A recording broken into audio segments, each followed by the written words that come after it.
అందరికీ నమస్కారం. ఈ రాశి వారికి జరిగే శుభాలు అశుభాలు ఏంటో తెలుసుకుందాం. ఈ వీడియోని తప్పకుండా చివరి వరకు చూడండి. ఈ వీడియోని ఇంకా లైక్ చేయకపోతే వెంటనే లైక్ చేయండి. ప్రతిరోజు మీ రాశి ఫలాలు అందరికంటే ముందుగా తెలుసుకోవాలంటే కింద కనిపిస్తున్న రెడ్ కలర్ సబ్స్క్రైబ్ బటన్ ని క్లిక్ చేసి పక్కనే ఉన్న బెల్ బటన్ ని యాక్టివ్ చేయండి. అలాగే ఈ వీడియోని తప్పకుండా మీ మిత్రులతో షేర్ చేయండి.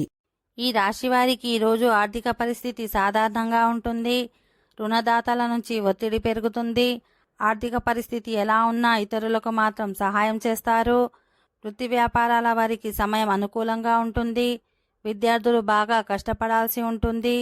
ఆరోగ్యం పర్వాలేదనిపిస్తుంది. ప్రేమ వ్యవహారాలు త్వరలోనే సక్సెస్ అవుతాయి. అవసరానికి తగ్గట్టుగా ఆర్థిక సహాయం అందుతుంది. అనారోగ్యం మీద ఖర్చులతో ఇబ్బంది పడతారు. పిల్లల నుంచి శుభవార్తలు వింటారు. ఆకస్మిక ప్రయాణ సూచనలున్నాయి. ఉద్యోగంలో బాధ్యతలు పెరిగే అవకాశం ఉంది. సహచరుల నుంచి సహకారం లభిస్తుంది. తొందరపాటు నిర్ణయాలు తీసుకోవద్దు. కుటుంబ సభ్యులతో ఆలోచించి నిర్ణయాలు తీసుకోవడం మంచిది. ఈ రాశి వారికి ఈరోజు అనుకోకుండా ఒక చిన్న స్థాయి అదృష్టయోగం పడుతుంది. ఉద్యోగంలో ఒక మెట్టు పైకి ఎక్కడానికి అవకాశం ఉంటుంది. ఆదాయం పెరిగే సూచనలున్నాయి. తోబట్టువులకు వీలైనంతగా సహాయం చేస్తారు. మీ దగ్గర నుంచి సహాయం పొందిన స్నేహితులు ముఖం చాటేస్తారు. ఓకే ఫ్రెండ్స్, ఈ వీడియో నచ్చినట్లయితే మా ఛానల్ని సబ్స్క్రైబ్ చేసుకోండి.